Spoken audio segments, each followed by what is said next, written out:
Good morning. Today I shall mostly be turning 50. I feel really proud of myself that I've made it this far in life. If you could have seen some of the sticky situations I've got myself into over the last 50 years, I think you'd be pretty proud of me too right now. To celebrate my birthday, Jonny got us tickets to the Rock Oyster Festival, which is in Rock in Cornwall. And after months of gorgeous weather, we've recently had wall-to-wall rain, and the forecast for this weekend is not looking good.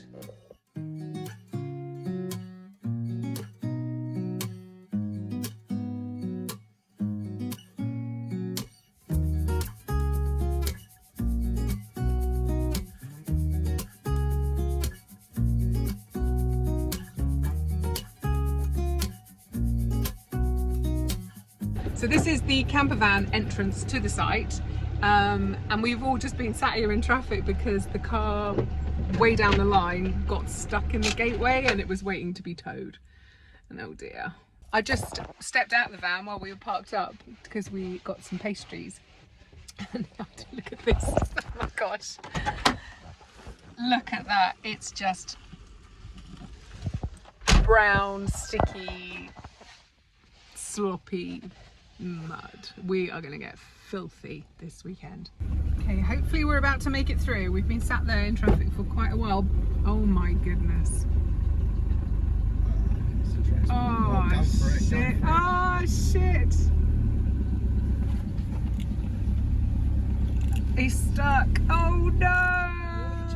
He didn't drive. So. He didn't drive. He panicked. Oh my goodness, this does not bode well for the weekend. Jonny's gone out to get the lay of the land. It's such a shame. The festival doesn't actually start until tomorrow, but the site has actually opened today, and it's literally been opened 15 minutes. So I'm sure you're all well aware that England is known for having really crappy weather. So we're kind of used to things like this, getting towed out of festival sites and things. I think this must be a first that we've actually been towed into a festival site.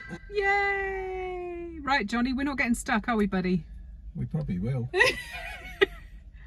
I'm gonna bloody hit it hard though. Go, Jonny. Good luck, baby. Oh my god! Oh my god! Oh my god! Whoa! Come on, Gil! Oh my gosh, it's still chaos up there.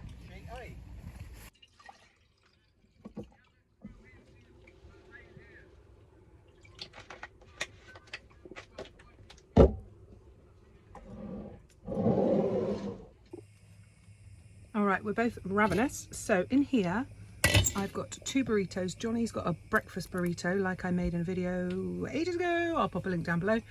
And I've got one that's got vegetarian sausages and falafel along with some dairy-free cheese, etc, etc. Now these are actually frozen, so this is not ideal. I wouldn't recommend doing this. So I've put it on the lowest heat on the smallest hob that I've got. Are you all right? Something's come off. Rut roll. And I put the lid on, so this is hopefully going to act as a little oven so I can kind of slowly defrost / cook them. And we both really want them crispy, so... Oh, and I've had to put the little wind guard up because we have a big open door. But look at all that extra space we've got with that tent. That's wicked. And that's our view. And down there, that water is the Camel Estuary. Good morning, my lovely people. So it is officially day 1 of the festival. Yesterday was just a setup day.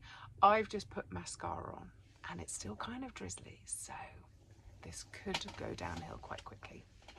We have my lovely friend Liz turning up in about an hour. The gates open in about an hour. Jonny's literally just surfaced. We were, well, he and some friends were chugging on a neat bottle of vanilla vodka, which is dangerous stuff because you don't even need to put a mixer with it. It's like really smooth. It was really nice. Anyway, I just had a little nip, but some of them got a little bit drunk on vanilla vodka. So today I am 50 plus 1 day, and well, we're going to go and see what Rock Oyster looks like this year. Looking at the map of the site that they've posted online, it is so much bigger than any Rock Oyster Festival we've been to before. We haven't been for a few years, 4 or 5 years maybe, but every time we come it just seems to grow and grow and grow. I'm so excited. So Rock Oyster Festival is a food and music festival. There are chef demo tents, and in fact I might have done a teeny weeny little demo here a few years back. This year's there were loads of local chefs on stage, as well as some household names, and my favourite celeb chef, in fact he may well be my favourite celeb full stop, is Hugh Fernley-Whittingstall from River Cottage fame.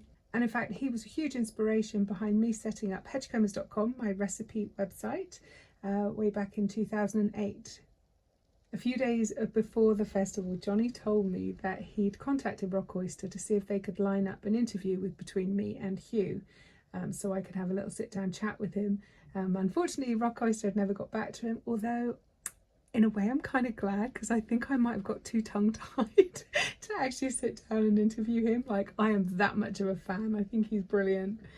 Anyway, when it was Hugh's time to come on stage, Liz and I were sat in the audience. Jonny wasn't there, he'd gone off to do something else. And I was telling her that Jonny had got in touch with Rock Oyster and about this interview and whatever. And I said, oh, I'm really glad that, you know, that it didn't happen. And she went, oh, why's that? And I said, well, you know, big fan, would have been really embarrassed and whatever. And she said, I actually contacted Hugh on Instagram, and unfortunately nobody ever saw the message. So you know, but I said it was your 50th and that could he give you a shout out, biggest fan, all that kind of stuff. So anyway, halfway through Hugh doing his demo, he's handing out plates of food, and he says, oh, I believe there's somebody in the audience with a very special birthday and blah blah blah.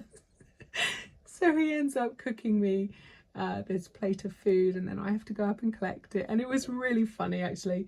It was so lovely, and Liz, I'm so grateful. She was horrified, thinking that I was going to get really mad at her for doing it, but I really wasn't. It was lovely, and yeah, to get my 50th birthday lunch cooked by Hugh, I'll take that.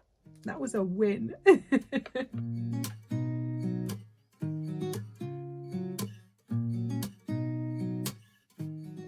We also bumped into our buddies from Footsteps of Discovery, a survival and bushcraft company.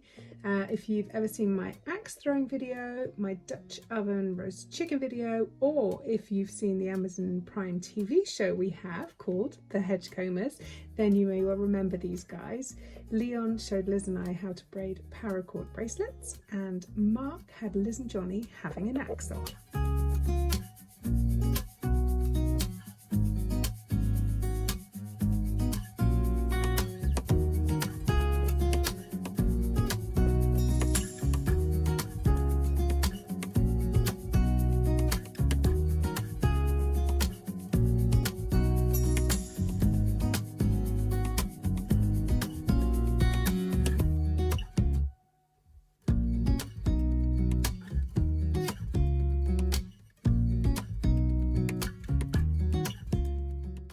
Lovely friends, I'm all snuggled up. It's gone really cold. We've had such a lovely time so far. It's currently Saturday, I don't even know, 6 o'clock in the evening, something like that, give or take. I've just bumped into friends that I haven't seen for 19 years, we worked out. She'd just given birth to baby number 4 the last time I saw her, and it was so lovely, and she heard it was a bit of a special birthday, so I got a little present and a card, and oh, it's so cute. So that was really lovely. We've had so much fun so far. It's been magic. I freaking love this little festival. It's so adorable. And then the day's been really good weather-wise. A little bit of rain, like when we were still in bed first thing this morning, quite heavy, but we were in bed, so it didn't matter. And it's been quite windy all day, but the sun's mostly been out, very slight little showers. And then we sat at the main stage, nice dry grass, and it's kind of on a bit of a hill, so you're like looking down to the stage. Got a good little spot for Gweno to come on, and that's Jonny was really looking forward to seeing her sing. She's got a beautiful voice. just as she's coming onto the stage, the heavens open and we could see it coming. The sky was getting blacker and blacker and blacker. And I had my plasticky, cheap, found it in a charity shop, raincoat, and I kind of went down and I went into fetal position and I pulled this coat over me. And I mostly stayed pretty dry. I also had a backpack and I kind of put that over my lap and I stayed pretty dry. What I didn't account for was the fact that we're on a hill and the ground was really dry at this point and the water just started trickling down the hill, and of course it just trickled right underneath my butt. So whilst most of me was pretty dry, my butt cheeks were not. So I've actually come back up to the camper van. I've got changed, I've got really snuggly clothes on, and honestly, I can't see me going anywhere for the rest of the evening. I had a cocktail earlier, so I don't really want anything else to drink. Johnny's on it, he's large in it, he's just headed back down. He is in a drinking mood tonight, so wish me luck on that front. So yeah, I'm probably just gonna sit here in my van at a festival and do a little bit of video editing. I guess this is what happens when you get old and sensible. Good morning. It is Sunday morning. The festival is on for a full day, like right through until tonight. But I don't know if you can see. The English weather has pulled a top trump yet again. It rained all night. The forecast is rain all day. And we're both a bit like, we're kind of not feeling it when it's like this, which is such a shame. I'm so sad for the festival. Anyway, we don't know what we're doing currently, and we keep looking at the forecast, but honestly it's so changeable that what it says now it will say and be completely different in an hour's time. So today I'm not bothering with hair, I'm not bothering with makeup, I have got skanky clothes on. It is what it is today. I'm so sad for them, and for all the traders as well. You know, you pay a lot of money to have a stall at something like this, and then when it's like that, people go home early. So we're gonna go and find coffee, we're gonna go and find a bacon butty, and Johnny wants pasty today and he also wants a Buddha bowl. I want oysters. And 12 o'clock. I need to do a leather class at 12 o'clock. I missed yesterday's. Did I tell you this? I don't remember. In case I didn't, the reason I missed yesterday's workshop, I couldn't find my ticket. I didn't know where the place was, and neither did anybody else on the site. All the like yellow jacket people, nobody knew where the leather workshop was. I didn't know what time it was, and I think that was about it. I just didn't make it. So yesterday I had to make a point of actually finding out where this leather place was, and I thought that'd be cute. Go and do a little masterclass with a leather expert. No doubt learn some magical tips from them. So yes, I need to brush my teeth, and then I need to find a coffee.